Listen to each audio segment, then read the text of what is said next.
welcome to another edition of It's Me Speaking to You. I am your host, ladies and gentlemen, as always, ever faithfully, Mr. Jeffrey Wilson, coming to you live and always direct from the Gateway to the West, St. Louis, Missouri. But, man, we have another very special guest on. I finally got this brother on. I finally tracked him down, and I got him.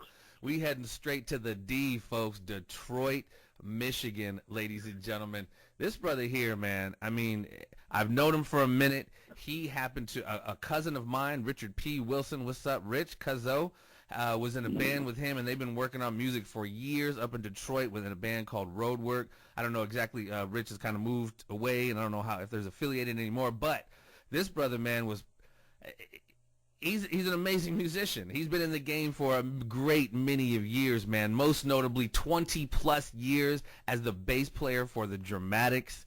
Man, that right there we can just talk about straight up. But he moved on even more huge from that, man, working with cats like George Clinton, moved out west and somehow got hooked up with Snoop Dogg and Dre and the Death Row crew, and pretty much anything you have heard from Death Row from a certain year, I forget years, pretty much all them records, man, the Doggy Style and Chronic, so much of that has his bass on there, ladies and gentlemen.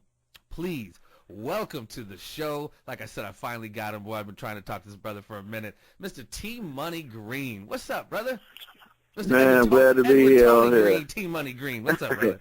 Yeah, well, you know what the rappers be, man. Don't be saying my government name. Yeah, you know, my man. That's what the rapper told me one time. I called the guy by his name. He's like, man, don't be calling me by my government name. So, yeah, Edward Tony Green is my government name, man. T Money Green. But you know what? Yeah. But you know, I'm going to have to start saying Edward Tony Green, because every other name I come up with, they steal it.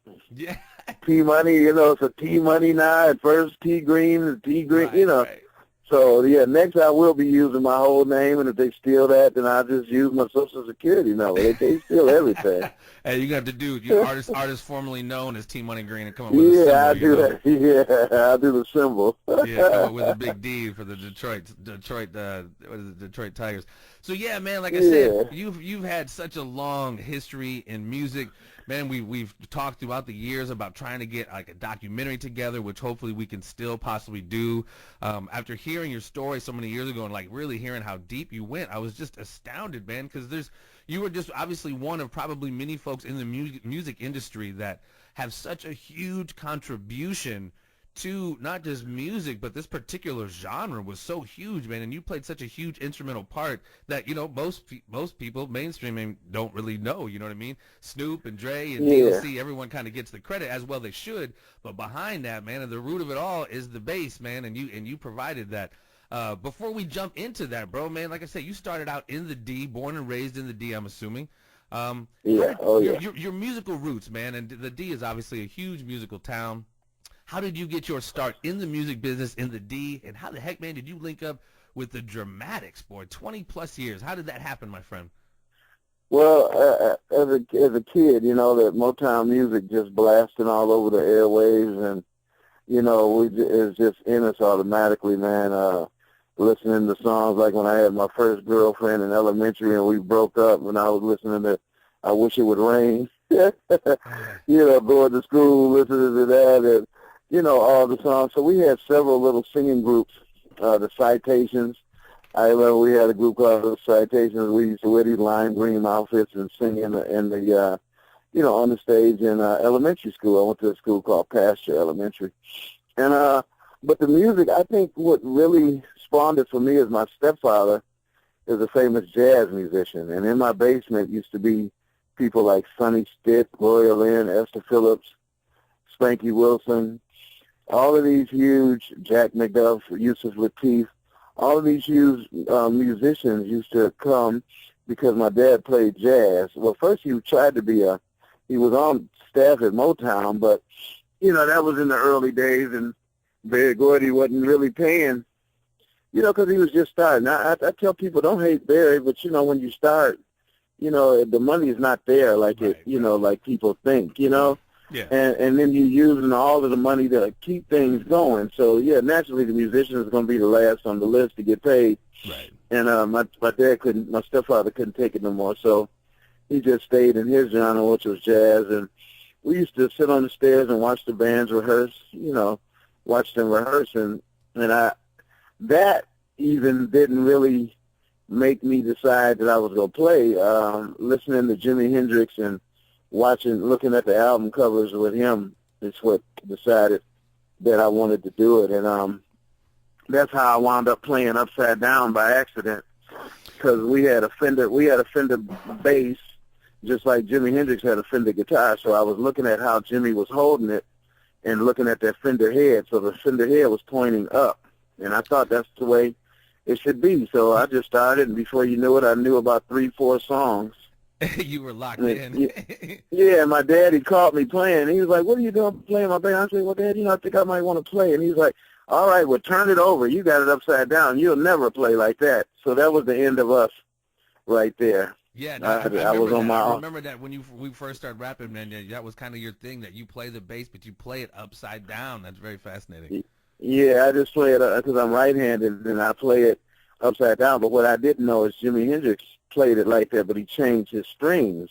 I don't change my strings. I just played it upside down. And once my stepfather said that I'll never play like that, of course, that meant war. Yeah, that meant war, man. I was like, never, huh? All right, yeah, say anything but that. So, and just listening to, and then the 70s rolled in, and what you see is what you get, and I Want to Go Outside in the Rain was some of the biggest records in the world at the time in Detroit. But even then, I wasn't even really paying attention to that. I was still listening to "Hear My Train a Comin'," Jimi Hendrix and Who Knows. Those are the songs that meant more to me. But it was funny that my cousin, and he was like, "Do you have a suit or something that you could wear?" And I was like, "Why?" He said, "Because I want to take you to the 20 Grand to see this group tonight." And so I found my little, everybody got a funeral suit.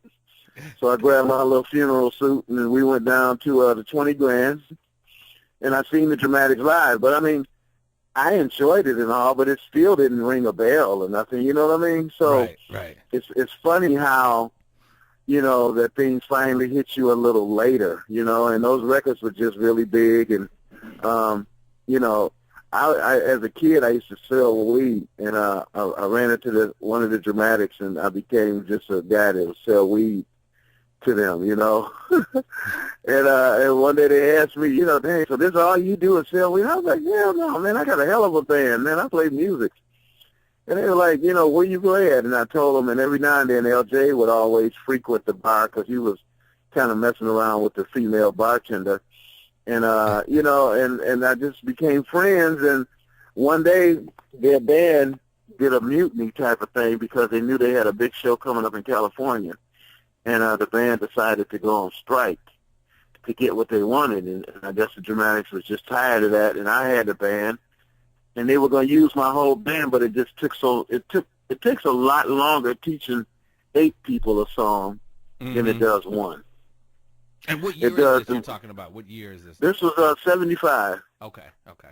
1975, so because I started playing in 69. So by 1975, I was good enough to be. But, all through high school, I backed up singing groups. I was the musician that liked playing for singing groups. Most bands hated, like, "Oh, man, I hope we don't play for those groups this time." Me, I like playing behind a singing group. I didn't know, if it was a female and she's singing "Neither One of Us Want to Be the First to Say Goodbye," or it's a singing group singing "Have You Seen Her?" Yeah, you know what I mean? "Have You Seen Her?" Those were some great songs. So by the time the Dramatics finally found me and, and they decided to give me a shot to play, I got mad that they couldn't do the whole band, and I almost didn't do it.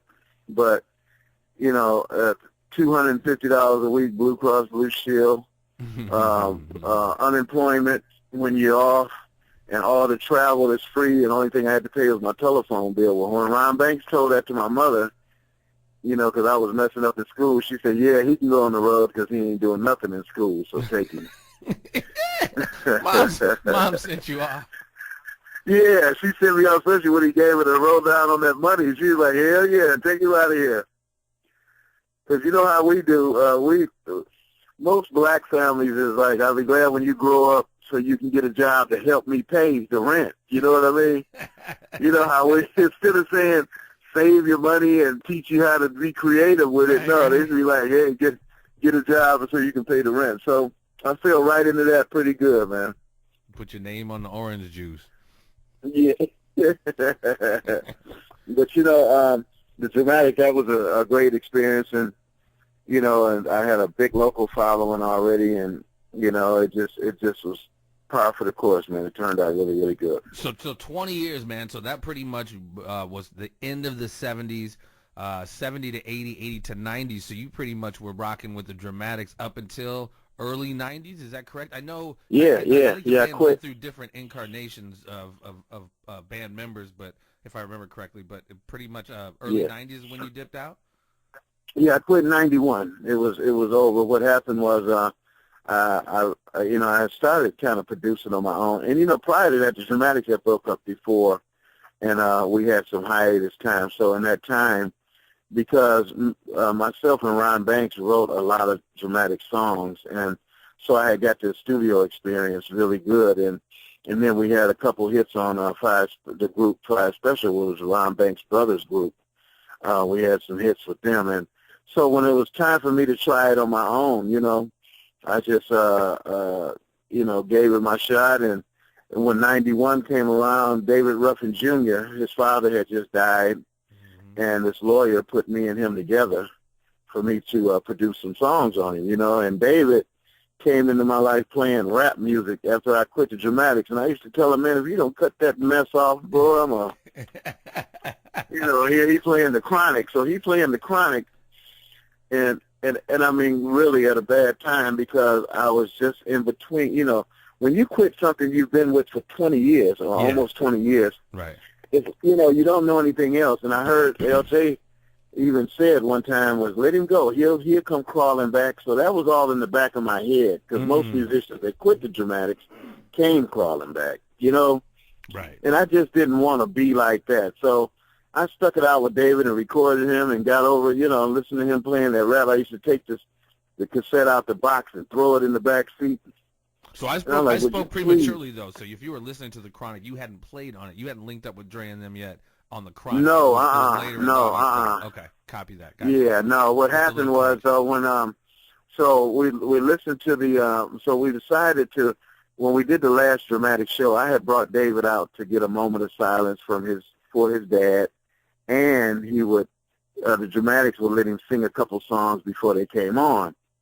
So you know, that kind of caught on, and when we left and went back home, the young lady that had met him was like, man, you guys should come back, and if you come back, I'll help you, and the rest is history, because we decided to take a chance and load it down. We loaded the car up so much, man, it was dragging all the way to California, but it broke down in Arizona because it was dragging. So, but and I listened to the Chronic the whole way, man.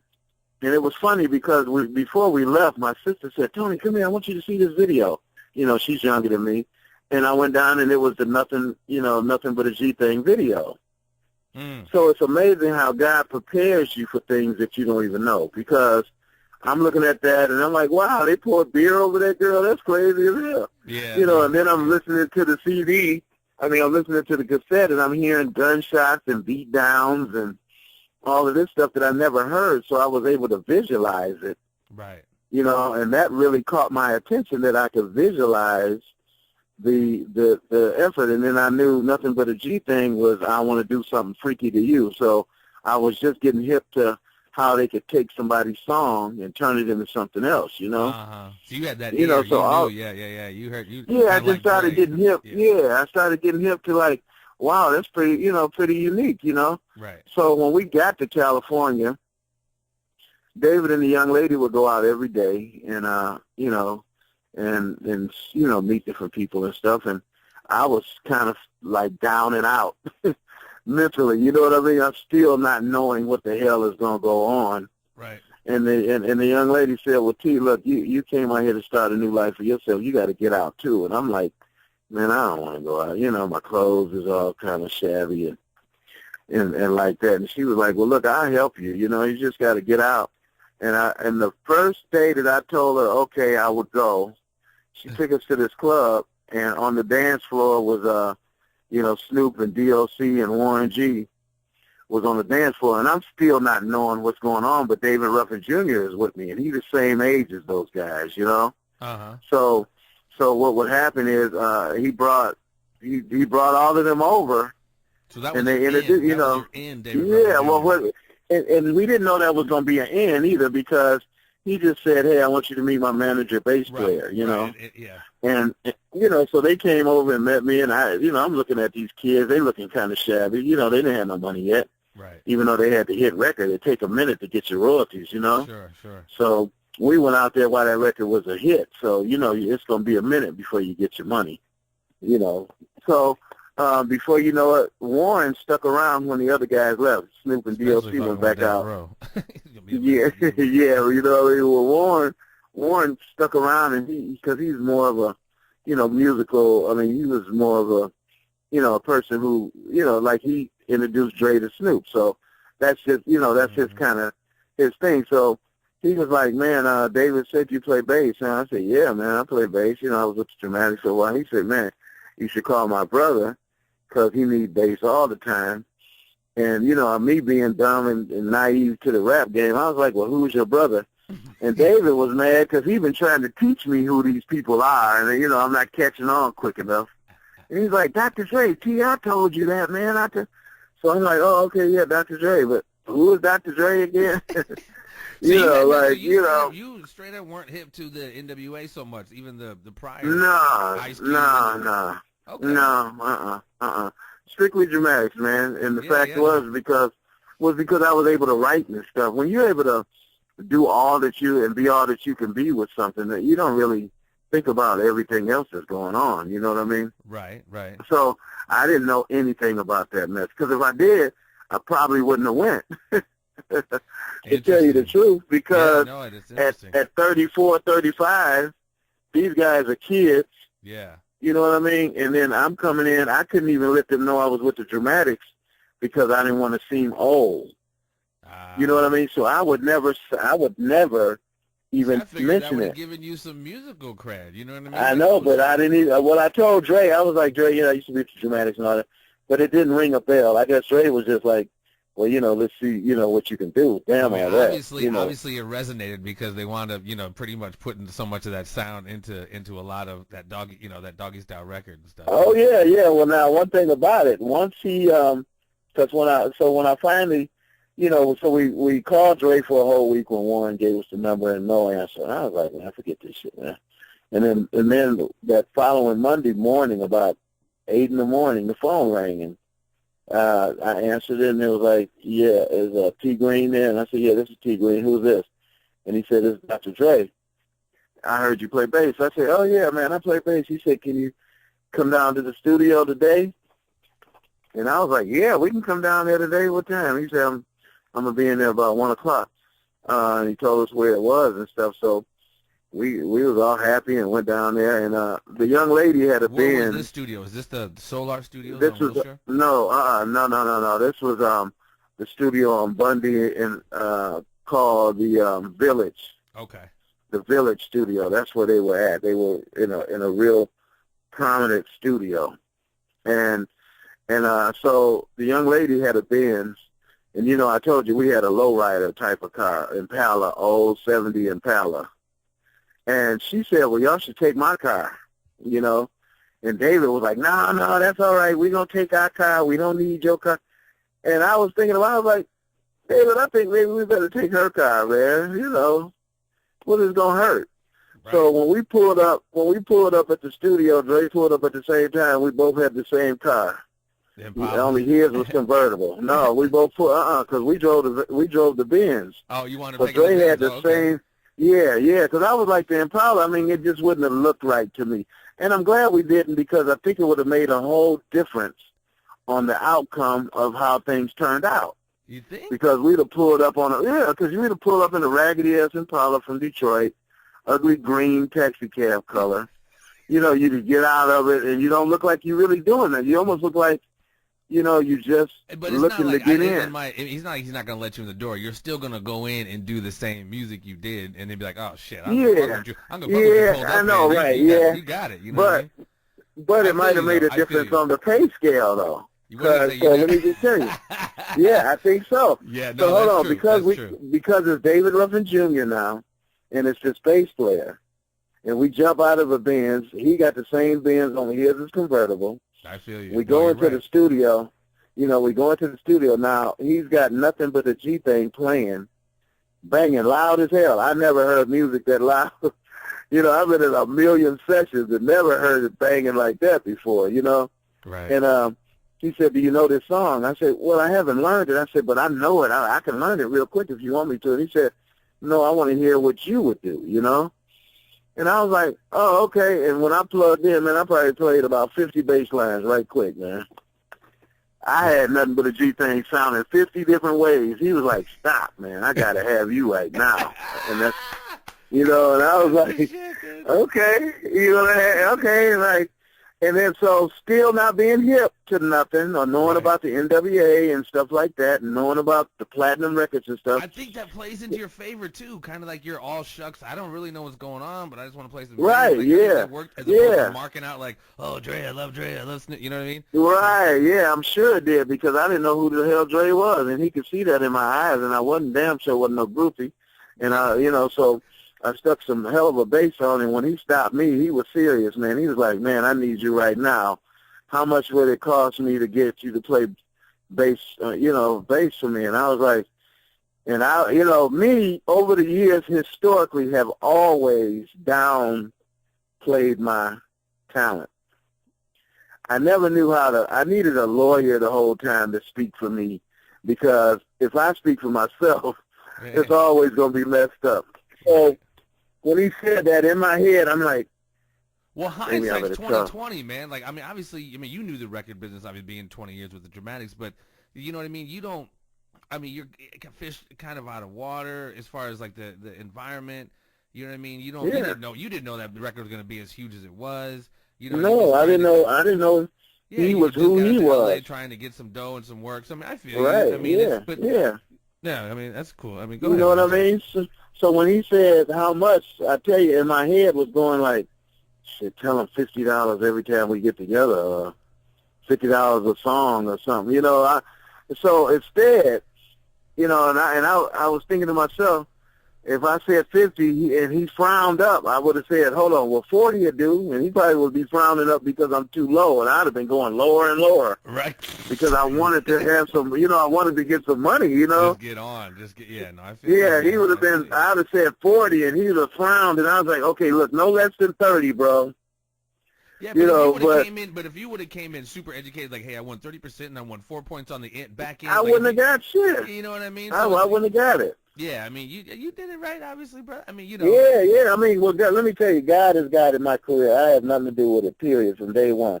How you learn how to play overnight after just picking some stuff up, I don't know. How I get a break at 17 when I'm not even half as good as tons of bass players that was running around in Detroit. Right. I don't know. So I never questioned it. So this time I just shut up, and I couldn't figure out how much to charge you. And he said, look, I can start you off at $700 a week playing, making up bass lines on my song. I mean, he said, I can start you off at $700 a week. And I was like, $700 a week to do what? And he said, just make up bass lines for my song. And I was like, sold. And I said, this is David Ruffin Jr. He sing good, man. He said, I don't need no singers. And then I was like, well, this David Ruffin Jr. can drive the limo, cut the grass. You can do it. And he was like, oh, I see what you're doing. You're just trying to get your boy on. He said, okay, I'll start him off. And he started him off at $250. But at the same time, that's David Ruffin singing on the hook on Gin and Juice. That's him singing on the hook on Shiznit. That's him singing on the hook of Niggas Don't Give a Fuck. I mean, he ended up being a favorite, when Nate Dogg was the main man around there. So R.I.P. You know what I mean? So it just went, and Nate was only cool with David. Well, Nate didn't have a problem being cool with David because he was David Ruffin Jr. You know what I mean? Nate Dogg is like, cool with it. And so but yeah, man, I started that day. Yeah. And so you, I think you, what was it? Let Me Ride. I forget which one you wrote. Which one did you prominently? I know you did bassline on a lot of it, but which is the one? You sent me a remix. It was a remix of, I think, Let Me Ride or something. Well, the Let Me Ride remix was because the Chronic was still hot. So what I like about the Let Me Ride remix is that, that's when I brought George Clinton into the picture. I was just gonna ask how did your well, what happened is start? Well, when I first told Dre that I had collaborated with the Dramatics and did stuff with George Clinton, he remembered that. So about 5 months later, okay, so George I'm sorry, was not to then, interrupt you. I'm just saying for everyone else, like, so you had already collaborated with George Clinton by this point. By the time you linked up with Dre. Yeah, I had a record, one of those funky things on the Aqua Boogie album with George. Okay. I You know what I mean? So and that was in 1980. So that one of those funky things was platinum, and one of them platinum, everything George was doing back then would go platinum. So we were friends already. But when I got to California and started with Dre, and then this one day I came into the studio and Dre had this look on his face, and I was like, I wonder what that look means. And he asked me, he said, you remember when you told me you know George Clinton? I said, yeah, man, I've been knowing George for years. It's like my dad, man. He said, he in the other studio. You think you can get him to come down here? Wow. And I was like, man, that's a piece of cake, man. Where? He said, well, he in B. I went down to the studio, and when I peeked in the door, and George looked up and saw me, he said, I knew somebody had permission to be funking down there. Because I even had back in the day, they had a funk card. I even had my funk permit back in the day when we was young. So, shit. And I said, George, the guy love you. I said, the guy love you to death, man, down there, and he needs you. We right in the middle. We're in the beginning of doing Snoop's album, and I think he wants you to do something. And I said, if you do something for him, I'll make sure he do something for you. So he came down. He walked down the hall with me. He told me, they got anything down there? I was like, no, man, all they do is smoke this shit called a chronic, man. No, they ain't got nothing, because I knew what George was talking about. Yeah. Because back then, he was on his stage, Right. So he told me, well, give me some of that. So when he walked in and Dre's mouth fell to the floor, I was like, Dre, pick your mouth up, bro. This is George Clinton. George, this is Dre. And it was really nice, because right then, Dre said, man, we doing the Snoop album. If you can do the opener, open up the thing for us and everything. And I'm telling you, George is a monster with that ink pen. He sat out there for a minute listening to the song, and then he came up with that, the dog, the pee on trees is a bitch. So said Snoop Dogg, that whole little intro. Yeah. And that's, man, that was... He had done stuff on, you may not have been hip to it, but he done some stuff, I think Bob Gunn on Ice Cube's album, which I'm not sure what year and how this coincides with Dre's Chronic, but he had already kind of dipped into some hip-hop stuff by that point, but that's cool, man. Yeah, but I think, probably so, but the thing is, I don't know, why he didn't, he didn't know Dre if he had did something with Cube. Well, Cube and Dre had been broke up. I'm not sure. Yeah, they had been broke. Yeah, so, because Bob Gunn, and I do remember something like that, but I do know, so also Dre was like, well, we're doing the Let Me Ride remix, and George came in on that, and that was really the bomb. And what happened, too, is that George was, at that time, with Paisley Park, and so he had an album that he was working on, and he wanted... say who Paisley Park is. Don't just throw it out without... And that was Prince label. Okay. Back in the day, George was signed to Prince label, Paisley Park. And what happened, George was doing a song called Paint the White House Black. And I got him all the rappers, because by then I was really cool, man. I just was knocking down really bass lines. Brother, you still cool. Come on, man. Hey, man, I'm going to tell you, I was really cool back then with this, because I was knocking bass lines down left and right. So I could talk to Ice Cube, I could talk to Yo-Yo, I could talk to George, and I had them do this Paint the White House Black. And it was funny because Paramount was treating me so special, because I didn't know they thought I was bringing Dre with me. They sent a limousine for me. So I was like, wow, that's my limo, right? And when I pull up, they look and say, where's Dre? And I was like, oh, he's coming. They're like, oh, man, he never shows up. He was supposed to be in the limo, man. He never shows up. This is because Dre never shows up for stuff, right? And I was like, he's coming, man. I said I was coming. And the guy was like, man, that's why we sent. And the guy was really rude. That's why we sent the limo, man. We didn't.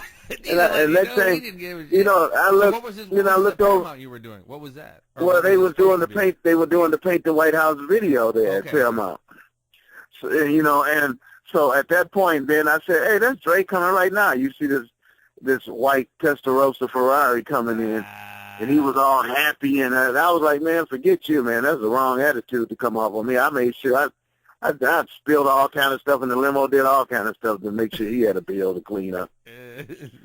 You know, but all of the rappers went on that song, and if you go to YouTube and look at it, Paint the White House Black, that's when, and you'll see everybody young as hell on there, but Dre returned the favor for George doing what he did, and, you know, the rest is history on that, man. Man, that's an amazing history it is. I mean, obviously the whole lore of, you know, obviously it's even come to like even higher heights now with the whole Straight Outta Compton movie, and they got supposedly the next movie coming out, the what's it supposed to be called, Dog Pound for Life, I think it is. But Yeah. so I mean, during that time, did you see, I mean, of course, when you talk about Death Row, did you see any of that crazy shit in the studio, man, stuff that you saw depicted in the movie, any of the beat downs, or, you know, any of that Oh, yeah, I don't know what kind of question that is, how you not could see it. Well, I mean, I didn't know if there was an off day. You know what I mean? I don't know if it was No, like ain't no beat down damn off Tuesdays day. No, hell no, beat down weekdays. That's what you might as well call it that, because I remember it used to be a bodyguard at the door, and I mean, he didn't really act like a bodyguard, but what it was is Bloods and Crips. The Bloods was security, and the Crips was the talent. Okay, so which is crazy. that's always going to be, which is crazy, right? Who was that? A Suge thing? Yeah, that was a Suge thing. Yeah, I guess we move into like the Death Row part of this now. So yeah, I mean, I find that interesting. And I don't really know what, you know, getting into all this, but like Suge came from an area. Do you know if that was the same time where Right Way Security was doing their thing, or have you heard of Right Way Security? Are you familiar with? Yeah, I heard about that. That came later though. That was after the fact. Yeah, that was when everything is established and they had a big label and everything. So because at this time, it was just guys that was just fresh out of the pen that, you know, he gave a job to watch the door. You know, so. And you know, and I was really liking this one guy, and, you know, and I asked him, damn, what happened to my man that was there last week? He was like, oh, man, he got smoked last night. You know, I mean, it just said he got killed. Like, you know, like that was just like normal, the way it just rolled off a person's mouth, like, you know. Well, and it's interesting physically, and I'm not sure if we're talking about the same offices at the, well, like I said, later on when they were more established, so much of that shit went down in the same offices, like right across the hall from Interscope. So it was like literally within like feet away, you had, you know, two complete. Hey, I'm gonna tell you something. I almost, corporate life. that almost happened to me, right? But before I get there, I'll just let you know. So, I don't want to jump too far. It was funny. I had the Dramatics come to do the Doggy Dog World. And when the Dramatics got there, it was this little Mexican guy that would sell, you know, weed a lot. You know, he'd come through every now and then and sell bags of weed to everybody, Dog Pound, everybody. You know, we all have our little weed. So anyway, the bodyguard that was there this time was a little more active type of guy. So he saw the guy sell some weed to us and, you know, sell some weed to the Dramatics and all this. So he asked the guy, hey, man, can I get a joint? And the guy should have just gave him a bag and got out while he could. But instead, what made the guy say, man, I can't just give this away. I got to make this money. My man, in front of the Dramatics, just snatched the guy by the throat into the soundproof booth. And that's all she wrote. Big Sam, you seen the guy, he was running out of there without his big bag of weed. And then the guy came out talking about, I'm selling 20s, man. I'm selling dub sacks. Anybody want weed, you can get it from me. I was like, oh, my God. And I hated the Dramatics seeing that because, you know, I didn't want them scared off. But, you know, we from Detroit, man. You know, that wasn't no big deal. They just ignored that. Yeah, but, they just ignored that. Was kind of the bane of their it still wasn't cool. No, and that's kind of what, you know, obviously drew Dre out of there. I mean, this, you know, that whole dynamic, you know, you had too much really cool, I mean, essentially art going on, man. You really needed to have divorced yourself from that bullshit, but unfortunately, that and other things kind of created the demise, if you will. So yeah, I mean, kind of, yeah, if you don't mind, I mean, I guess we kind of jumped ahead with the Death Row. Your time, kind of, how you wound down, I guess, your time, if you will, with Death Row and your time with Dre and those guys. And do you still keep in contact? How's everybody doing? Well, what's going on now? I mean, what happened too was, you're talking about the office and the beatdowns. I had an ex-wife that got beat up, Simone Green. She was a photographer, and she got She was in. She was featured in Escape from Death Row, the documentary. Yeah, she was. She was featured in that. Wife. And what it That's was, right. That's yeah, right. yeah. And the thing was, it was we wasn't ex, but we had broke up before we moved. Before she went to California first, and I came later, And it was funny because when she was there, and I told her, look, me and David Ruffin Jr. coming, and if you will let us stay with you, we're going to get our stuff together, and we're going to do it. And she was like, no. She said, because you'll be too worried about what I'm doing. Your music don't work. You can't do this. She named about 10 things to say no. And then 3 weeks later, I was Dre's musical director, and she was like, what about us? And I was like, what about us? and I named the 10 things back, Isn't that how it works? As we were blowing up, and she was kind of looking shabby, I said, okay, I'll figure out a way to get you worked in. Because at that point, Dre would let me bring anybody I wanted to because, I was the first musician with him. And then he asked me one day, you know any other musicians like qualified, like Calibrate Yourself? And then I said, oh, yeah, I'll bring Ricky. And then I brought Ricky Rouse in on guitar. And just me and him alone, before I brought Butch and discovered Nancy Fletcher, who's singing on Round, on that ding, ding, dong. I brought all of these musicians together. So I was doing my thing, recruiting. And one day the bodyguard at the studio was like, Dushil, you doing this, man? Because it looked like you're doing too much. And I was like, man, just to hear that kind of stuff, man, and you walking, a thin line. So it was one day, so they let me do, Dre treated me to, because I was the man for so long with that stuff that I know that's why he let me produce on Above the Rim soundtrack. So I produced 2 songs on Above the Rim soundtrack. But one day I had the contracts came for the Above the Rim music that I did, and I had CPO's contract, CPO Boss Hogg. And, so I got a call that said, hey, Suge needs you to come down to the office. He want to talk to you. And I was like, okay, because I didn't think about beat downs or nothing like that. All I thought about was my job, Right. So I'm getting all sharp and got my jewelry blinging and everything. I'm going down here because, now I'm with Death Row and I'm a big part of it. And I'm like one of the main players and I know everything is cool. But as soon as I got off the elevator, and Endoscope was right across the office, right across the hall, when I got off the elevator, this guy that was sitting on the ground said, yeah, you're going to see what it's like stealing niggas' beats. And I was like, huh? I didn't know what he was talking about, but it made my heart race a little bit. And then when I knocked on the Death Row, these 2 thugs opened the door, and they was like, hey, T. Green, come on in, man. And I went in, and when they closed the door, they said, yeah, Suge gonna call in a minute. And I was like, oh, he ain't even here. They said, no, but that's all right. He gonna call in a minute. You'll see what's up. And I was like, yeah, okay. And I was like, geez, I don't know what this is about. So then Suge called, and they had told me earlier to bring the paperwork that I had. So Suge called, and he said, T. Green, what the hell are you doing with CPO's Death Row contract, man? How you get CPO's Death Row contract?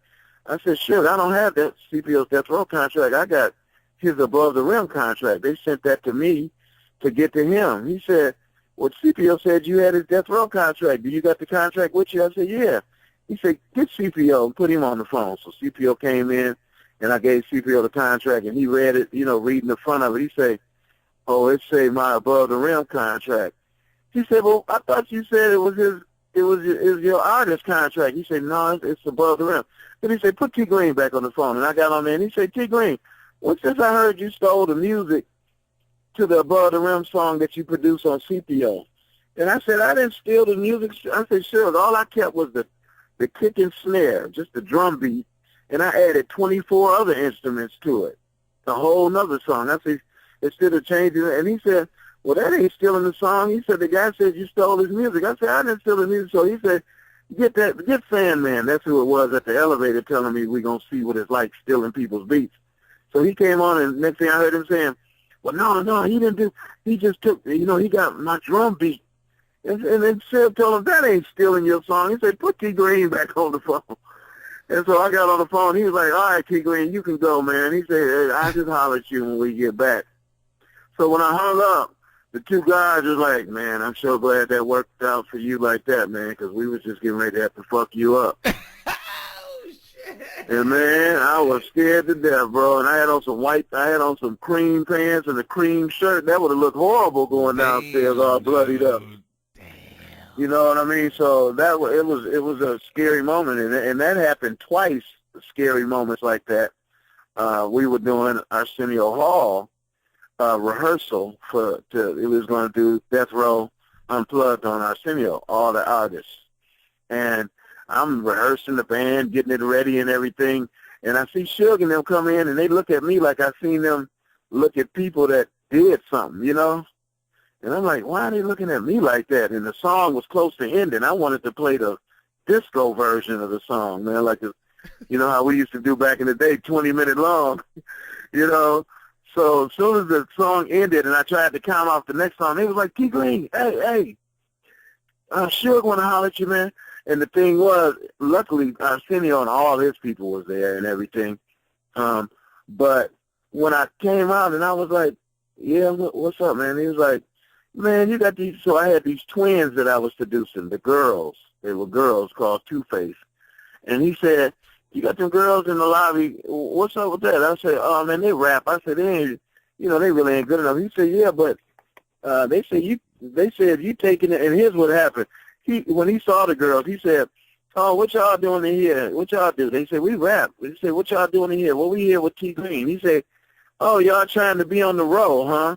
And what he didn't know is one of my best friends, Vassell Benford. I'm sorry, is this in the Arsenio Hall studios that this going on? This is one of the lead rehearsal studio that everybody rehearse at when they get in their shows together. Okay.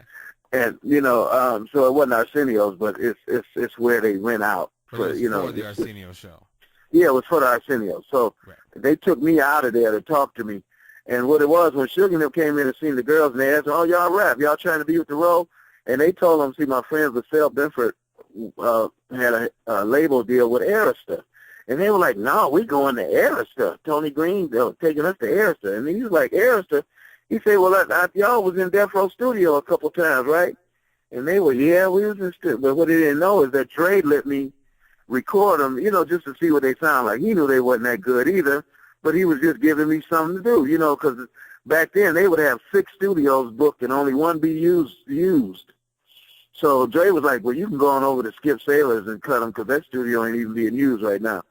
So when he asked them, was they in Death Row Studios before, and they said, yeah, then he was like, so T, how I'm supposed to get my money back for you cutting somebody that's going to Arista? And I was like, well, Dre let me do it. And then his bodyguard saw my bracelet hanging from my arm. And I'm starting to get jewelry because I'm with these guys now, and I can afford some stuff.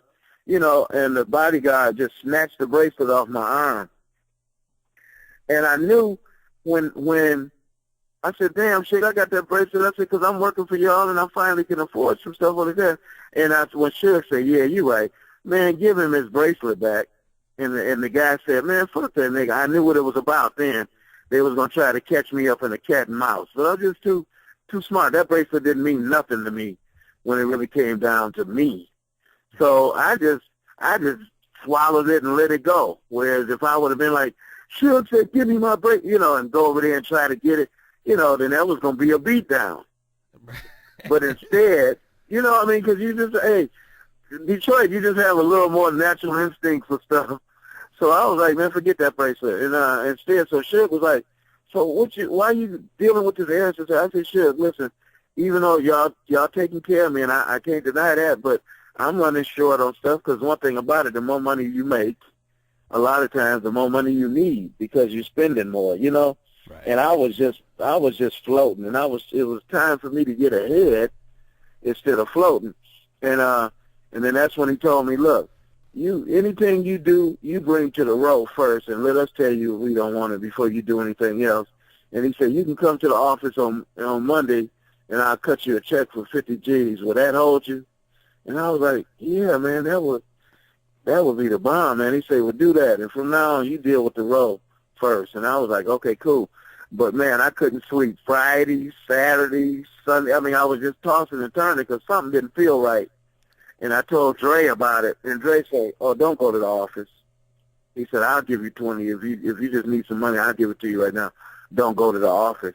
So I never went to the office because then I heard about all the stuff that go down at the office. So I'm just glad I never had to suffer any kind of beat downs and all that kind of stuff, bro. Well, no, of course not. Yeah, that sounds insane, man.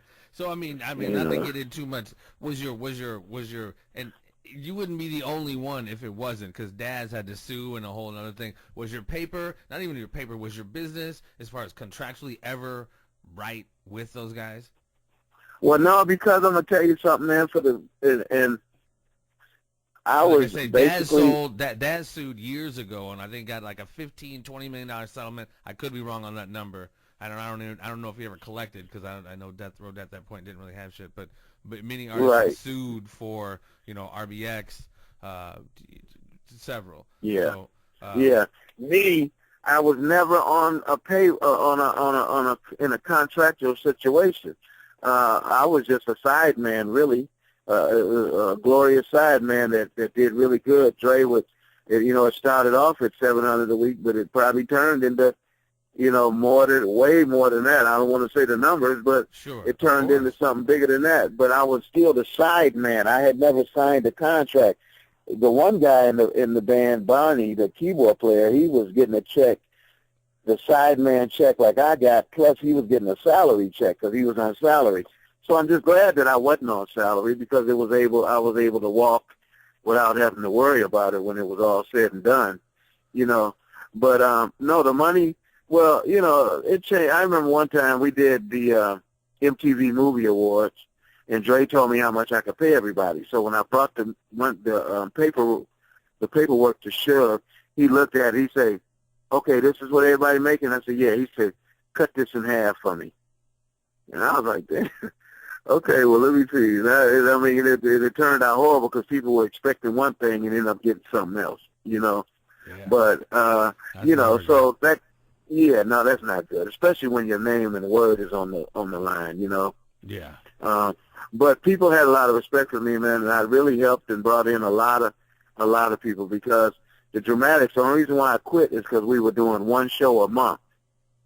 I mean, it had dwindled down that much. When I quit and brought them to Doggy Dog World, that video stayed number one on MTV for 2 years. The Dramatics was back charging astronomical monies on the road, making a killing again, So sometimes somebody got to leave to make a difference, and I just sacrificed myself. And it was really funny that when I got there and didn't see the violence at first, and then the very first thing that popped off was after we did the Snoop video, and everybody dispersed. That's when the guy got killed that confronted Snoop. Remember when his murder trial started?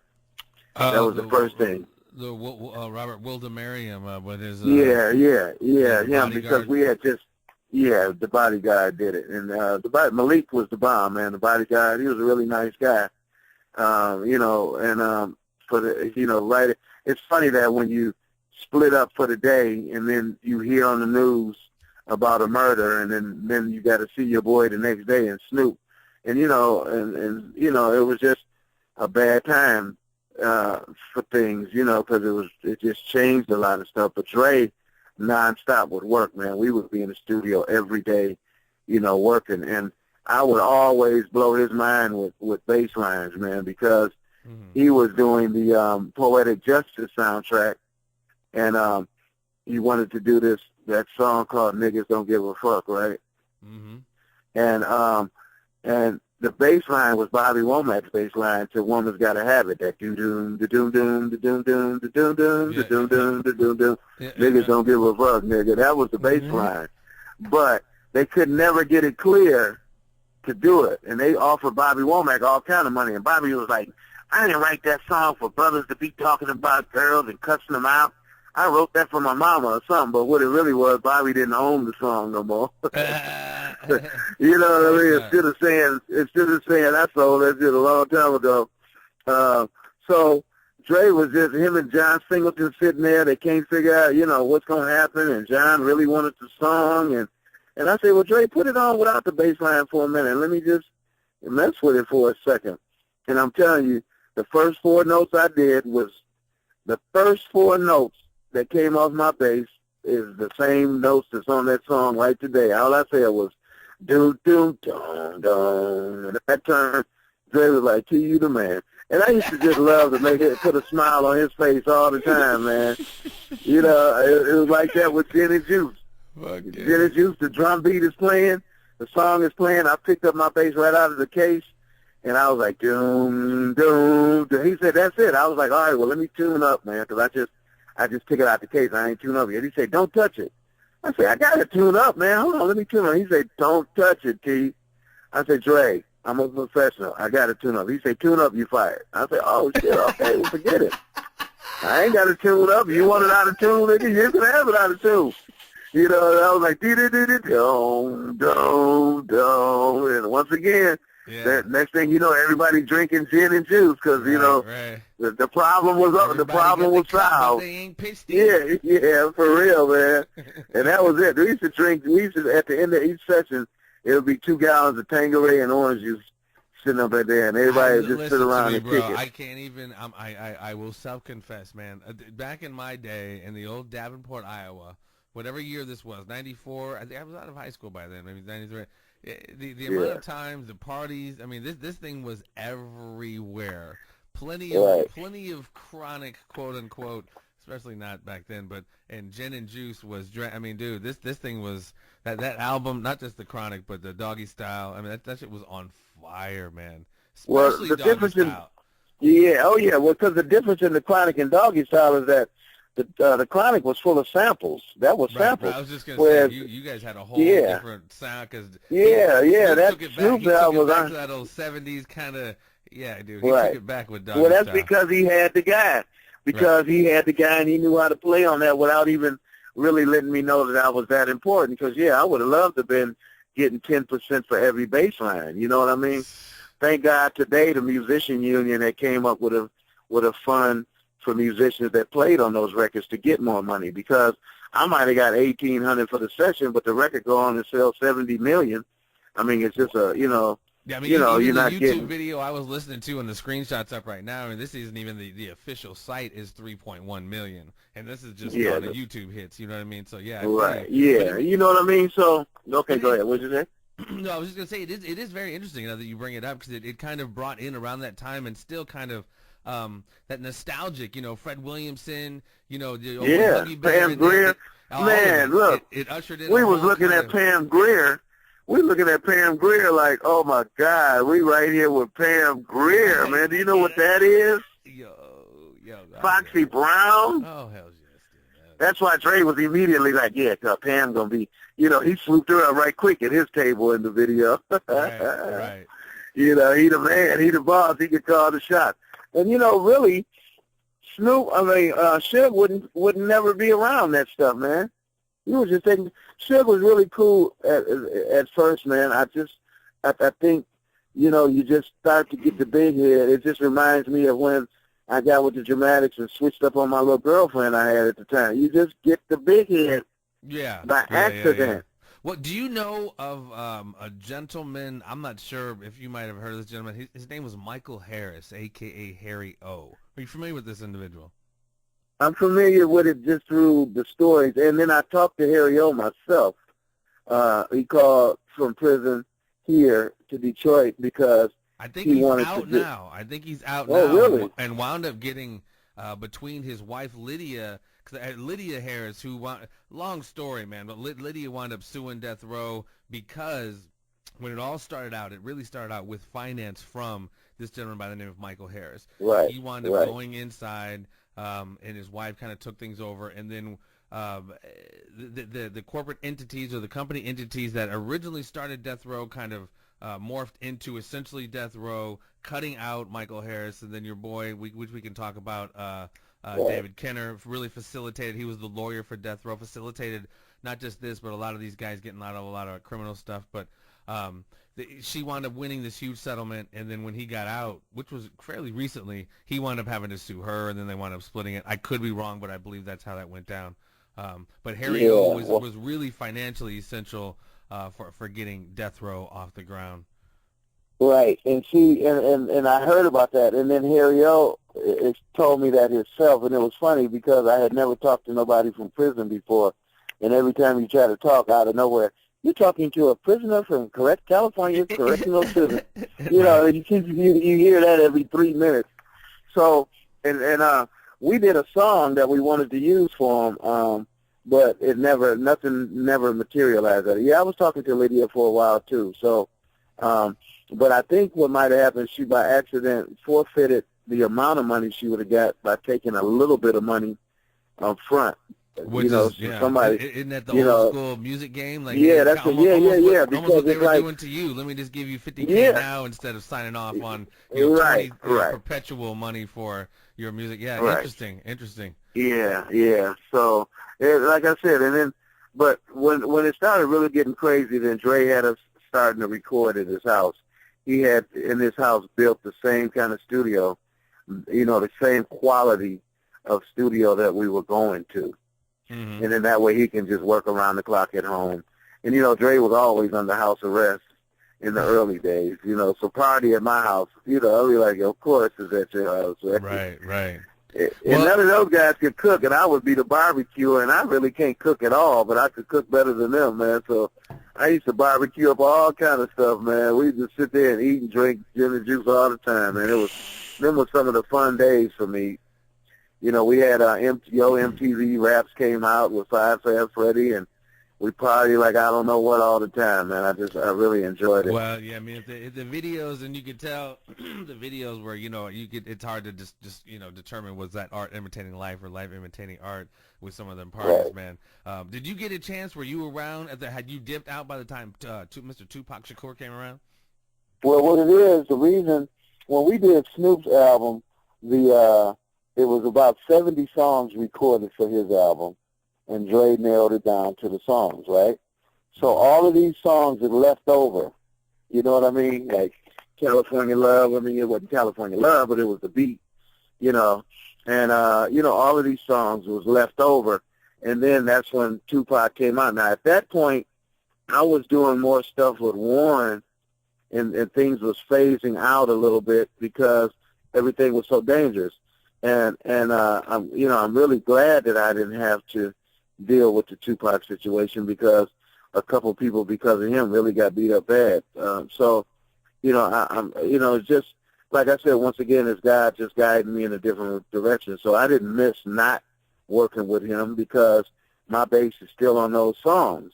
Right, I hear my bass on a lot of those songs because they were laying around like that, And Tupac came out running through songs like they was females, you know what I mean? Right. He was running through them left and right. It might have been 50 songs left. Before you know it, there's no songs left. Were you on the California Love, or is that? Yeah, I'm playing on that. Well, Jerry made my bass sound like something else because he knew all kind of little gadgets, and he always heard different stuff. So yeah, he made my bass sound different. I'm playing on You Can't See Me, and it's several songs. A lot of people call me all the time, letting me know songs that I'm on, and then I have to hear them. And, it's kind of how I got a distinguished sound, so people starting to know what's me now, because even there was a Gin and Juice remix that Dre couldn't figure out a remix at all, and he was getting frustrated, and he just left the studio, and I was like, well, can we mess around with it? Well, maybe we'll come up with something. And me and Butch, guy Butch Small that played percussions that I brought from Detroit, me and them came up with the Gin and Juice remix, man. I came up with that bass line I'm playing because they liked me to overplay. I'm a professional, and I didn't like to overplay, but I realized in rap that it was just making something new, and people was loving it everywhere. Easy called me one time, wanted me to play and produce 2 songs on this girl group he had, but I said, this might be a trick. So I said, let me ask Dre first, and then I'll get back with you. And when I asked Dre was like, no, man, let him get his own musicians. And I guess so, and it made sense because Dre's music at the time was just unbeatable. So it ain't no sense of, if we were over making the same kind of music for Easy, then I mean, there you go again. Now you got that competition going. But at this point, you know, Dre was just unstoppable, and Easy was like, so you the guy over there making all that music, Yeah, huh? I was gonna say you can't fault him, dude, because like Dre was the shit at that time. So you can't fault Easy for, you know, trying to get at, you know, what was hot at the time. Yeah, because he knew the difference. All of a sudden, you hearing a bass line when you wasn't hearing. Colin will play bass for him, but not the kind of bass that I played for him. So if you hear the little bit of bass you hear on the Chronic, and then when you hear the bass you hear on Snoop, it's just a big difference, you know. Yeah, no, I'm all over the place. And then Warren on the Poetic Justice had Endo Smoke, and I did that for him. Warren was a little young producer, you know, running around at the time, and, you know, so when he asked me to play on that, he said, I hooked you up with Dre, you remember? And I was like, yeah, I'll do it, Warren, don't worry about it. So I played the Endo Smoke, and then that made history for him. And then, you know, and then when we all did Above the Rim and that Regulate popped off, I did a lot of bass lines for Warren. Nate Dogg, when he broke away and got his deal, you know, on that G-Funk Files that he had, you know, I'm playing bass on a lot of that stuff. And, yeah, man, I'm just thankful for that. I played on probably about 200 songs. I played on a bunch of Quick stuff. I played on some Bone Thugs and Harmony out there. Yeah, man, Quick is a. Quick, you know, one thing about DJ Quick, he's more musician than the rest of those guys. DJ Quick could play. You know, he'd put the bass line on himself. You know, do the drums, put the bass. Right. I mean, you know, he was way DJ more Quick, musical. man. That early DJ Quick, you can still knock that today. I mean, it still really stands the test of time. Well, I mean, speaking about people, you know, kind of still getting fucked over as far as dough. I mean, you know, Warren G, I heard talking about, he never even saw a cent from. I think it was an album, 312, but probably that too. But 312, he never even saw a dime from that album. So I mean, it sucks, man. And it's like we've had, you know, conversations. There's really no point in getting into it. And I actually, what's the cat's name, man? If you want to mention him, we were gonna mention him as a part of the documentary. Who owns the rights of the George Clinton and so many other things. Armin Valadian. Armin Valadian. From Westbound Records that own all the George Clinton music. Yeah, Well, I worked. I'm sorry. Well, I'm sorry. Go ahead. I worked with Armin for a long time, man. So I know Armin really good. But yeah, he owned that big old George Clinton catalog, all the hits. Yeah, you know, which is crazy because like when that shit was popping off in the early '90s, when hip hop cats was, you know, Redman, Public Enemy, when everyone was like super sampling, and he had like a team of lawyers that, you know, once he got onto it, was like went out there and was like listening to all of it for any little nuance of any little bit that even resembled something that he owned. And that's why, like, you know, so many cats. I mean, rightfully so. You got to pay for it. You know what I mean? You can't just be jacking people's beats. Yeah. But still, at the end of the day, it's like he still has done some like shady business that's like, you know, hasn't really paid cats that has deserved to be paid. What are your thoughts? Oh yeah. I'm one of them. Yeah, I've gotten a lot of, you know, yeah.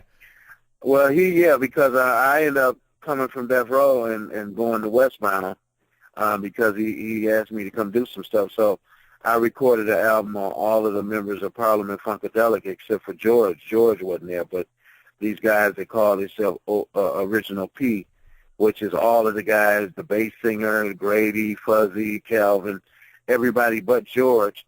And I cut a nice album, man, because I had some rappers and I just fused some rap with the P-Funk, and it was, you know, it was really good. But that album did some tremendous numbers and, you know, stayed on the charts. And yeah, I ain't seen nothing from it. And it was funny that he advanced a lot of money and then never put, you know, the stuff out that I was doing. And then what happens is, so I'm in the red, you know. Right. If he put it out, then I mean, I ain't even got to sell but 10,000 copies, and I'm clean. You know what I mean? Right.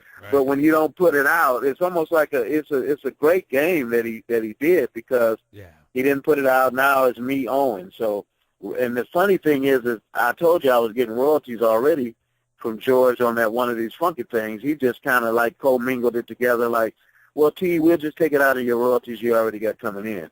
Ooh. Yeah. It's all kind of tricks in this. It's all kind of tricks in the game. But what he didn't stop the fact that I did, do it. He didn't stop the fame that I managed to get out of all of this. Absolutely. From being with the Dramatics, doing stuff with George Clinton, bringing George to Death Row, bringing the Dramatics to Death Row. He didn't stop none of the things that end up helping me, make a lot more name for myself too, as well. Well, I mean, in a huge footprint in music. I mean, you won plenty of awards. Detroit Music Awards. Oh yeah. Like you said, you can't take away from the fact that I'll even post them in the video we have here, and you can find them online if you Google T Money Green or Edward Tony Green. You can see him with the gold records from the Dramatics. I mean, the dude is tried and true, and it's so interesting because we've had these conversations before, and obviously we were going to have hopefully still even do a documentary because I think it's a really compelling story. I got a book. I got a little book deal, brother. I'm not gonna say who's on it, but you're getting ready to see that. You're getting ready to see the book starting now, man. And I'm going to call it From Behind the Walls because, to me, each group is a wall. I was behind the Dramatics. I was behind the Death Row thing.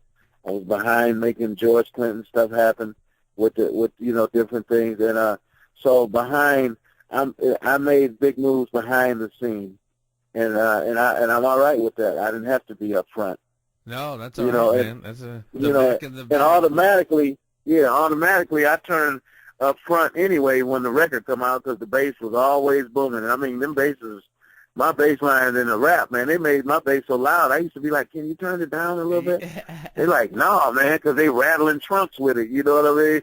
Well, I mean, and you guys were even, you guys were featured in that, the Snoop Dogg, Dog Pound, or was it Doggy Dog World video. Yeah. That was dope. Yeah. That was a dope video. That thing was huge, man, back in the day. I'm telling you, it stayed number one for 2 years, man. I mean, it still plays today. I mean, dude, you cannot beat the Chronic, Snoop Dogg, like those two albums. I mean, even the Dog Pound, man. I still I played on that. If you could fuck with me on my crew, man, that's my shit. And see, by then I started singing on a lot of stuff too, like nobody could be you but you. Singing those kind of backgrounds, and then on W Balls. Oh. We could sing. We could sing that. I could sing real good too. Matter of fact, there's a song. Coming to you live easy. Yeah, there's a song, man, that it says the Dog Pound featuring George Clinton, but it's me, man, and it kills me because that's my money, and I'm really gonna try a little harder to make the point because, first of all, it's me saying it's doggy style, doggy style. And I like to sing like George clowning around, but they gave George the credit, man, and it's me. Damn, and you can hear it because I'm talking. Yeah, because I'm talking first, and if you listen to it, because I say, yeah, this is a story about a dog. Yeah. That's me. And they said George Clinton, man, and it's horrible, man. To this day, it kills me to hear that. What's the name of that? It's called Doggy Style. That was going to be on the Doggy Style album, and it didn't make it. It didn't make the cut. But it wasn't like an interlude or something? Wasn't it like a... It was on... I remember hearing... Well, it came out. It came out later. Dad's put it on, it came out on the movie called Sunset something. Sunset, okay. It was some rap movie, and that song featured. And like I said, that's me singing all over it, man, and I ain't getting no credit for it. That's crazy. Yeah, man, just put up Doggy Style by Snoop, man, not to, just to somehow get to sing, featuring George Clinton. If you say Doggy Style featuring George Clinton, it'll pop up. Okay. And you can hear it's me. You can hear it's me right off of the top. Yeah, this is a story. George voice. And then you look up, and here's a little lightweight George voice, because I couldn't really imitate. I could imitate it, but nowhere near duplicate it. But I'm like, yeah, this is a story about a dog. Snoop Dogg, that is. Silky smooth, macadamian, see all this stuff. That was you, and then I tell me, yeah, that's me, man. Then we go,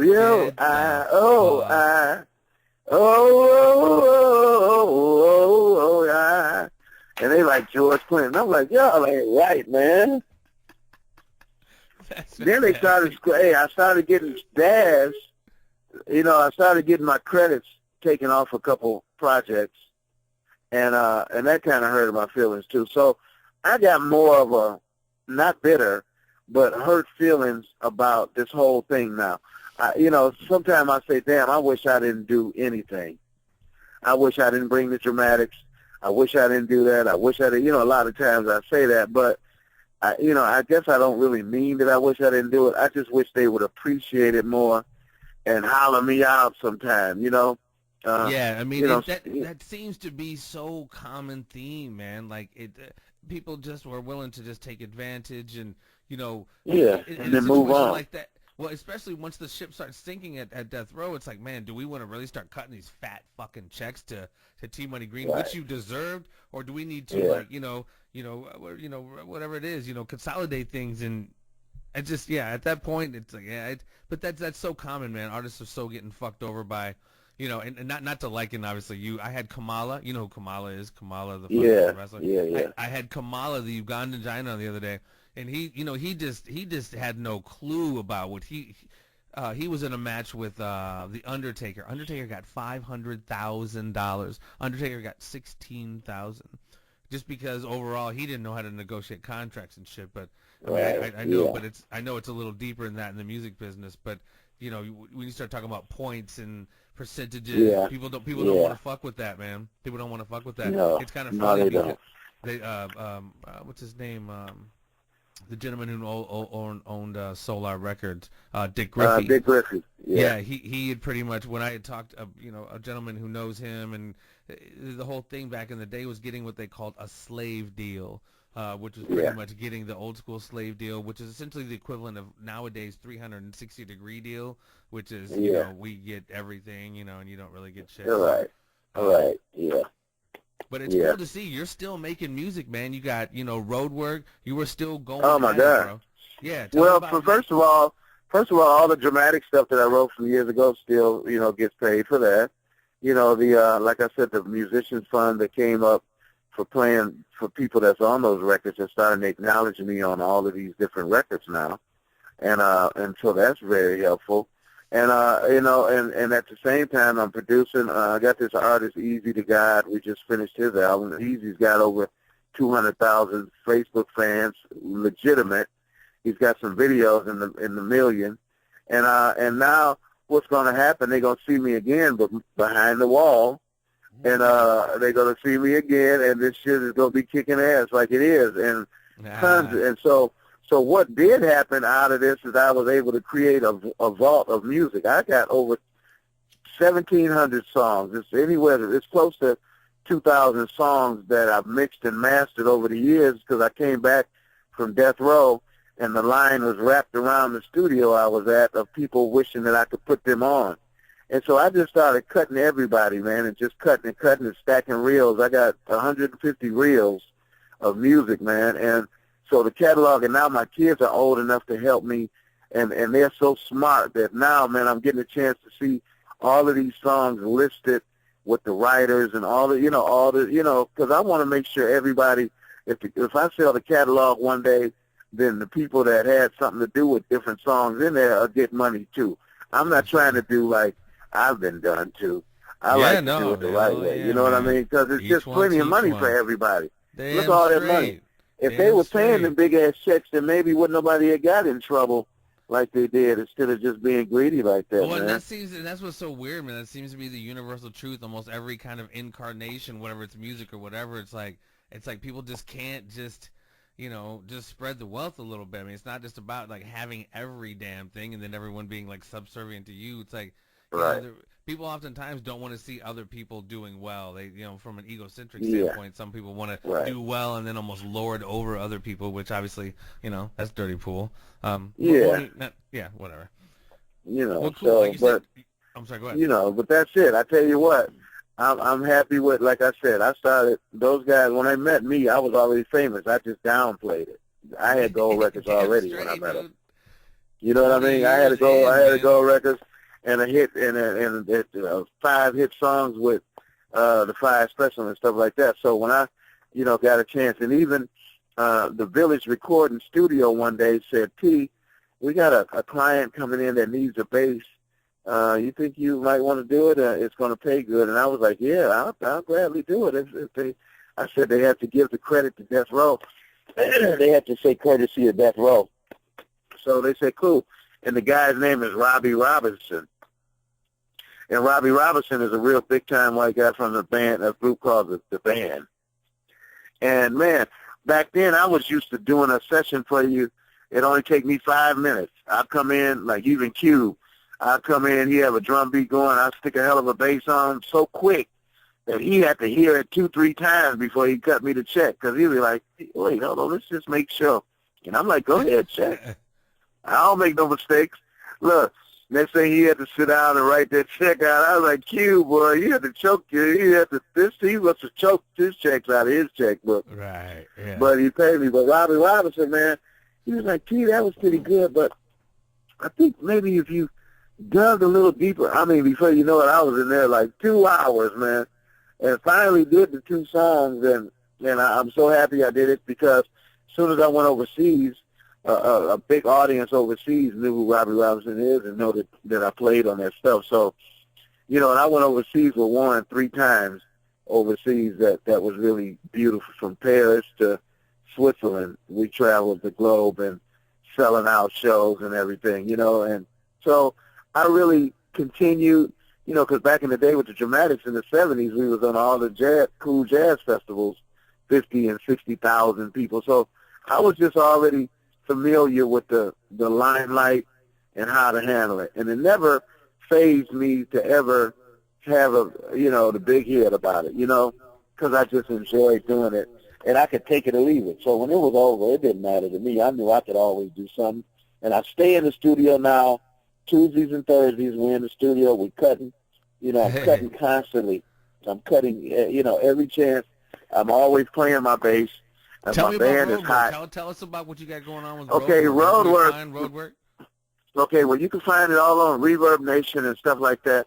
But what it was, my band back in 1971, before I got with the Dramatics, was called Roadwork. So I always say Roadwork. And but what I created for Roadwork is because I don't like cover songs. I'm not a cover band. So I said, well, and people like cover songs, though. I'm like, how am I going to get around this? So I created the G-Funk Review. And what it is all of the songs that I play bass on, we do those songs, just like the record. My band would outdo those guys that really did the records, because they doing them with the turntables, first of all. We doing them with the music, for real, and people love it, man, because you'll see a 50-year-old singing, singing the songs, you know what I mean? Like, sipping on gin and juice. And a lot of the kids be looking at their parents like, how the hell you know this song, mama? Because the mama cussing, and we do it clean. So I told a rapper that I got, I told the guy, I say, I know you're trying to get your point across on how you're a hell of a rapper, but I'm doing the G-Funk Review, and if you just rap this stuff exactly like Snoop and exactly like Warren, people going to hear that quicker than anything you've done. And, man, he's a white boy, and look, them brothers be like, bring that white Snoop back out here, man. Get Snoop out here. They love him. Yeah, they love him because he rapping it just, can I kick a little something for the G's? And people saying it with us. 1,800 people was rapping that stuff one time. We did a big winter blast. So Roadwork, the G-Funk Review, I got it on CD, but we don't sell it because it's not my material to sell. But if you buy one of my CDs, then we give you the G-Funk Review free. And people love it, man. And it's all those songs. It's Gin and Juice. It's now we got Let Me Ride is on there. And what's the first song we do on the show that opens? Dun dun dun dun dun dun dun dun dun dun dun dun dun. Dude, da da dun dun dun dun dun. We do that. And I mean, people be on that. This is for the G's. This is for the hustlers. Yeah, And so, and I mean, the people are singing all of these things, bro. So I had to create something. And Roadwork and the G-Funk Review, I'm telling you, if I was to ever open up for Snoop on his own stuff, we'd burn him. He can have a whole dog pound. He can have Rage, RBX, and everybody else, and they would still get burned because we're not using the turntable and you getting the actual bass lines the guys do. Because, see, even when I see Snoop's show now, my bass is still in the show. On the records, on the, on the track, So, yeah, and I'm like, man.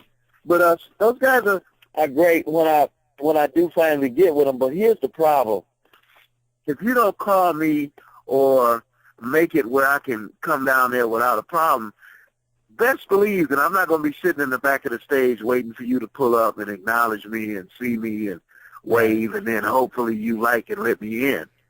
Right. You know, and then people be like, damn, Key, they didn't call you. Well, no, we ain't got each other's numbers. But I went to one show, and this girl said, T, I'll get you backstage, and she really did. That was her purpose of taking me to that show, because I said, well, you know, I don't want to go, because them guys, if I don't get with them, I'll just be in the audience. She's like, no, I'll get us backstage. I don't know what she did, but 10 minutes, about an hour later, she was coming to get me. Come on. And I was like, she told me, we going backstage. I was like, there, you took one for the team, I bet you. Right. But she got me back there, and them guys was happy to see it. And out of it, my nephew, DJ Los, who did one of the songs on the Above the Rim soundtrack with me, he gave me a CD with some banging. Los beats are just as big as Dr. Dre. I always told him that. And so I said, well, I'm going to take these to Snoop, and I'm going to let him know you did them, and, you know, to put us on. So I gave Snoop the CD, and then Los happened to come to the show. And so he was able to see my word was my bond, because Snoop, the first thing Snoop said is, T. Green gave me the CD, man. I can't wait to hear it. So out of it, we did a song, Breathe In, Breathe Out. Snoop did it on the Stoners. It's the Stoners EP. If you go to YouTube, it say Breathe In and Breathe Out. In the song, he say, yeah, this shout out to my boy T. Green. Next time I come to Detroit, nigga, have some chronic, you know. But he didn't give DJ Los his credits, and I felt horrible about that. And I'm like, I'd rather not been mentioned at all, and the props went to where they should have really went, than to mention me and the person that really should have got the props is left out. Yeah, that's oftentimes the case. Like, You know, no so one this really business, this business got a lot of it's got a lot of heartbreak to it, and it ain't for everybody. So if you're really weak at heart, leave it alone, because it's gonna break your damn heart 10, 20, 30 times. Yeah, I've been in the business 46 years now. Yeah, I was just gonna say you've been in it, you know, long enough to really absolutely know that, you know, 40 years probably, you know, a year for every heartbreak or a heartbreak for every year. Right. Yeah. No, absolutely, man. That's cool, man. So shout out any you know, social network. Where can we find websites? Okay, or any links to music? Okay. All right. Well, Edward Tony Green Wikipedia. You got with Edward Tony Green, but if you just put Tony Green or T Money Green, Google, everything pops up. Google, it'll take about 2 days before stuff stops popping up on Google. I'm all over the place because I'm always doing interviews, and I'm always doing things, you know, and always just staying out there working, man, just keeping it going. Twitter? You on the Twitter? No, because Twitter, I'm on Instagram. You can get Tony Green 731 on Instagram, or T Money or Bass Player T Green on Instagram. I'm on there, but Twitter was one of those that I'm on my way to the studio right now. I mean, it was just one of those kind of things. I didn't like. That's too much. I'm not that kind of social network, but I like Instagram because it's crazy, and you know, people on there crazy, and you see crazy stuff. And I love my Facebook. I love my Facebook. As a matter of fact, a guy today invaded my Facebook with all of his promotions that he's doing, and I'm like, man, y'all got to stop using. All I got is one page, and I got so much stuff that I show. You look like stupid that your little stupid stuff is sitting right here, man. I'm getting ready to start going off on people using my page, my 5,000 fans to promote their stuff. You know what I mean? Trying to get a little rough. Well, they say people don't scroll too, man. So if your stuff's at the bottom and everybody else at the top, then you're done. I'm like, what is that? Right. So so I put a stop to that, man. I had to delete the guy today. I'm just tired of him with the disrespect. Well, that's what's up, man. That. It's been crazy talking to you, dude. As you can hear, ladies and gentlemen, this dude has had an insane life and career in the music business. His contribution has been enormous. Little did you know it, but now you know it. Now you can find out more about him if you, like I said, if you just punch in T Money Green, Edward, Tony Green, any of that, Road Work.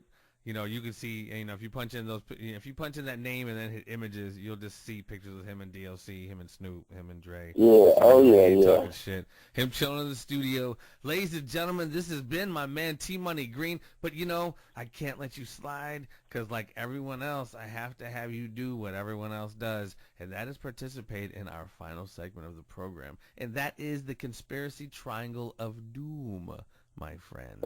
Are you prepared Okay. for What this? is? Yeah. What is it? He's like, what is this shit? It is very simple. 3 questions, my man. I asked you 3. Okay. I would like to say they're simple questions, but I simply asked them, but they're not simple questions. I ask you Okay. them, and you can answer yes or no, or you can, Okay. you can get into it if you wish. Okay. Question number 1. First of all, are you prepared? Are you ready for this? I'm ready. Of course you are. He's from the D. Yeah, right, man. Detroit those days. Detroit versus Yeah. everybody. You know that. Yeah. Question number 1, sir. Do you believe in the existence of extraterrestrial intelligence? I really do. Yeah, for sure. He does. really- Indeed, yeah. for sure. For sure. Yeah, I really do. Without There's question. no way in sir. hell. It's no way in hell we're the only people in this whole thing, bro. I mean, what makes us so lucky? No, Yeah, I know. trust me. Look, I see some funny looking people that I knew. I said, I know that's an alien right there. Oh, So, you no, think I some believe of it them for might be real. Walking amongst us. Yeah, oh yeah. No, every day. That's where the cell phone all of a sudden came to. We should have pulled the mask off of Steve Jobs or something. It's aliens definitely, bro. The world is shit. just. I see. Look, when you go to Arizona and you look up in the sky, it's so much shit flying back and forth. You think it's little spaceships flying back and forth. I mean, Right. you just see Well, there's shooting so much stars. military stuff out there. There's a lot of. I know, yeah, like, but that's the other thing too. Yeah, that's the other thing too. But I didn't look like that. I was like shooting stars left and right. I said that's some alien stuff. So I believe in that. To answer your question. All right, sir. Definitive yes. Yeah. Interesting. Yes. Question Yeah, number for sure. 2.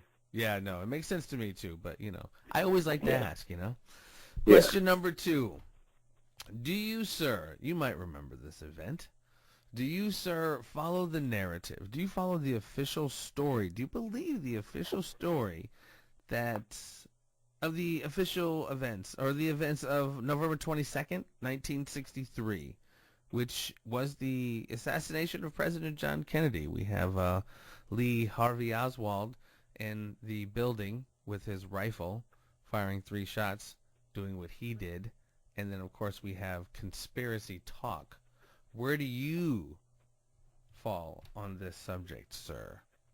It was a sad day. I was a kid, and I saw my mother crying about it. And then as I got older, as I got older, and I followed the different conspiracy, looking at the different movies and stuff, and they showed that he was shot from 3 different angles or something. I just really believe that. The one shot is one thing, but the way they break it down, you can almost really see that it was more than one bullet. So, and it wasn't one bullet coming in the same place. So Lee Harvey Oswald, I know, couldn't shoot from one end and then run to the corner and shoot from another end. So yeah, I do believe the official version is Lee Harvey Oswald got his 3 shots off. And I think it was less than 6 seconds from the window there with the bolt action. Boom, boom, boom. He got off his 3. But then, of course, there's, other people have heard more shots, and then, Yeah. I know what I didn't like is the fact that you could actually see his head get shot, when they showed the video. You know what I mean? You can actually see. The Zapruder film from I don't like Abraham that. Zapruder. Yeah, that was I don't graphic. like that. Yeah, it That was was. pretty Yeah. graphic. Absolutely. Yeah. Sad day. So you're still not feeling the official story? You smell a rat? That was the official... Yeah, it's always going to be a rat, just like the Flint water. It's a rat, man. It's a Yeah, rat. just like the Flint water. Man, we Yeah. could have got into that too, I guess,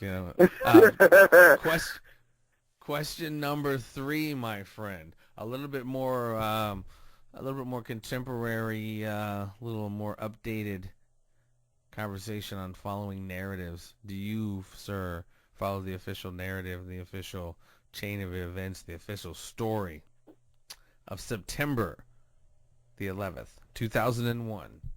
Yeah. Of course, we have what the official story is. 19 hijackers hijacked the thing and did what they did in New York and Pennsylvania and Washington, D.C. And then, of course, there is, at 15 years now deep into the conversation, so many conspiracies abound, would say you, sir. Yeah. I believe every conspiracy that's out there about it, man. I don't believe nothing. I believe it was We can't drone believe everyone, planes. because some of them say there were no planes. Some of the actual conspiracies now, some of them saying like there was actually no plane that fell into the building. Well, there's no plane that fell into the one in Washington. Washington, yeah, no, yeah. That's what I mean. Like I'm talking Yeah, about the World they Trade show Center. that. Yeah, they show that look like like it's no wing. It's a big hole, but it's no.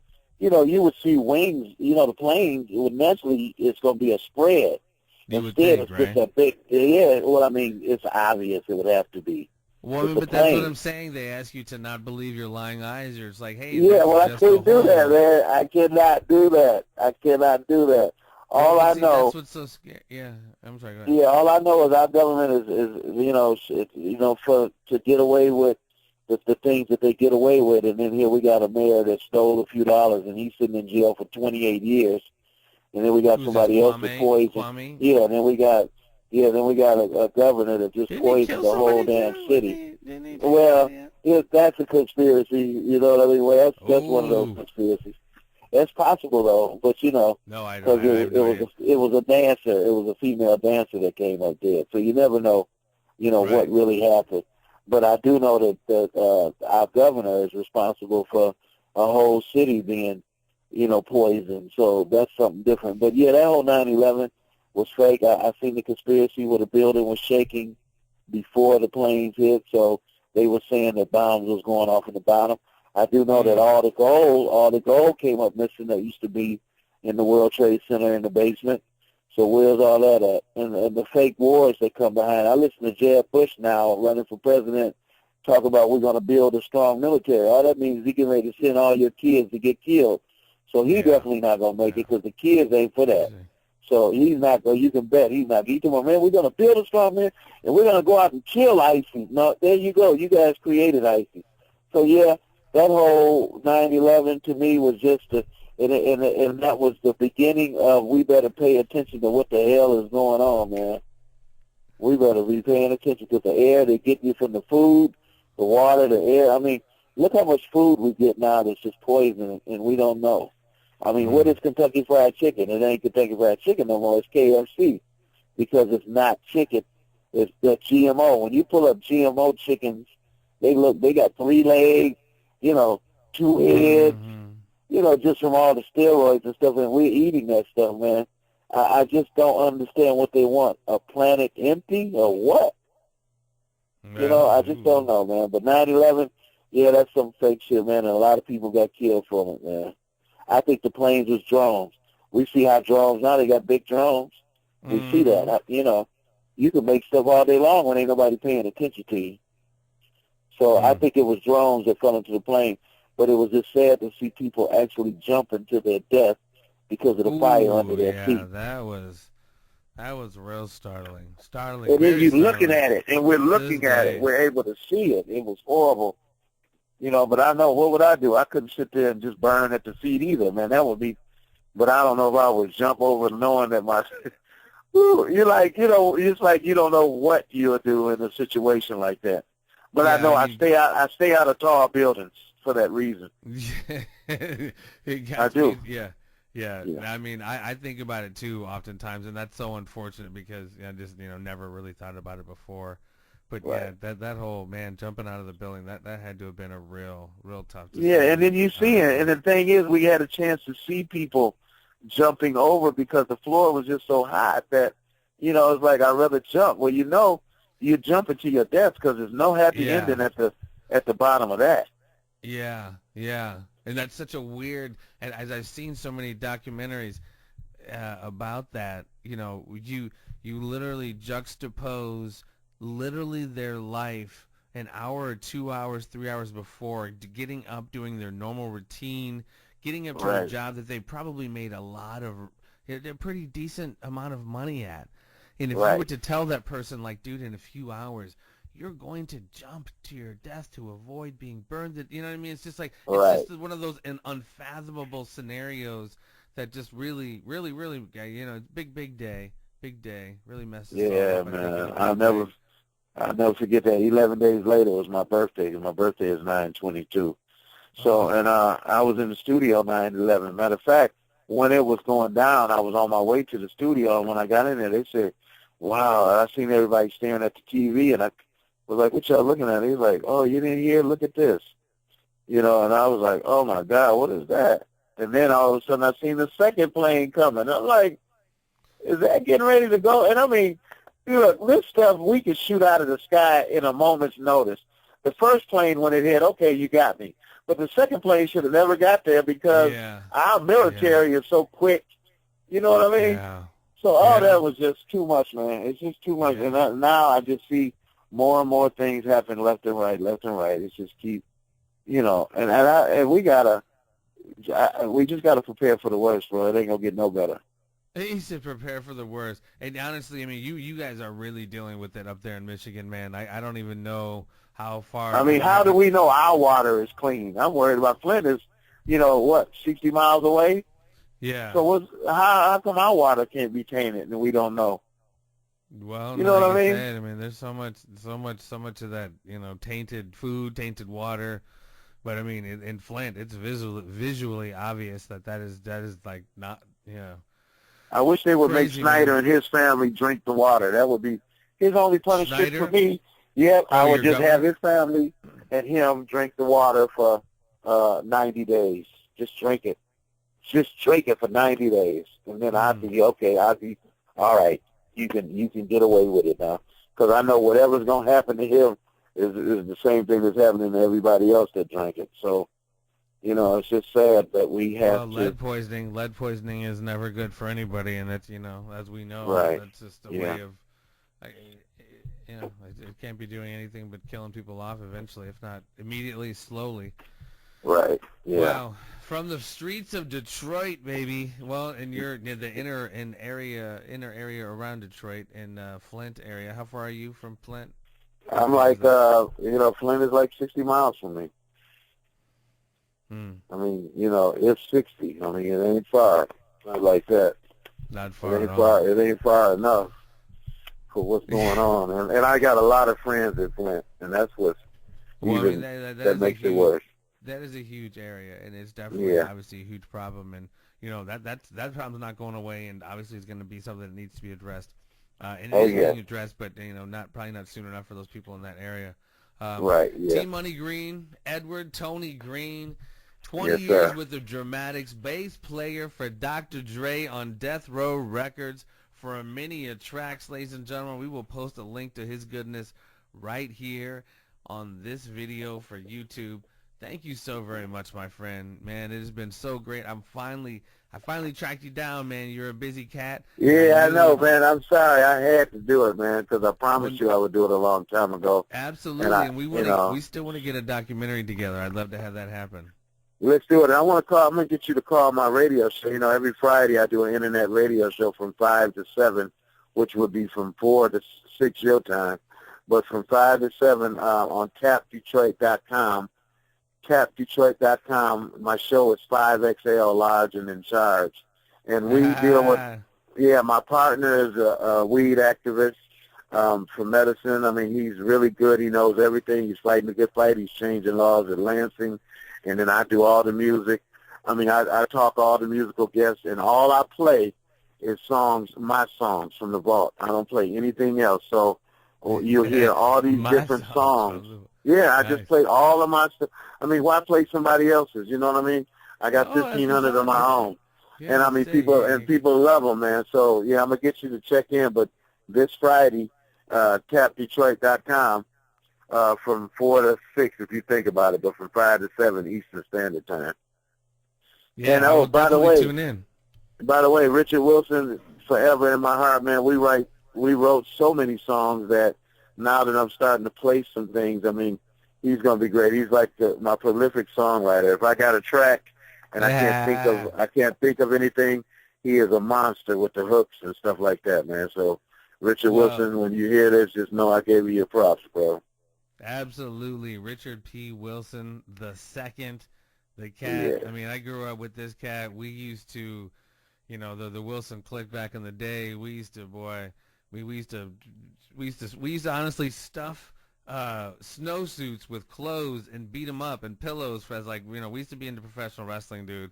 That was our thing. Okay. We used to we used to nerd out on some professional wrestling, me and old Richard P. But yeah, man, he's going on to do some cool musical things too, and I will link his stuff, honestly, to this video as well. T Money Okay. Green, thank you so very much again for your time, my friend. Continued success and all of the best in 2016.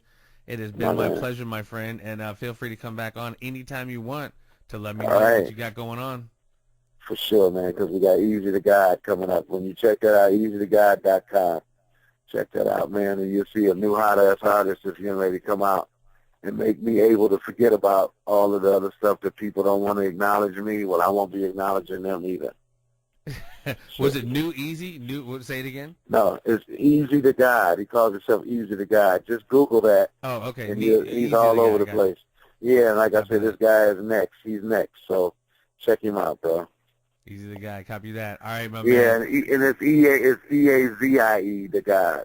So check that out, huh? EAZIE. EAZI. Got it. Yeah, Thank you, my got friend. Appreciate right, it. Stay away bro. from that water up there, brother. Yeah, for sure, man, without a doubt. All right, love you, All right, man. well, man, you take care, Jeff, man. Hang in there, bro. All right, man. Peace. All right, thanks. Thank you for listening to It's Me Speaking to You. Please spread the word and subscribe to the YouTube channel, and stay tuned for more conversations with a variety of guests on a variety of subjects.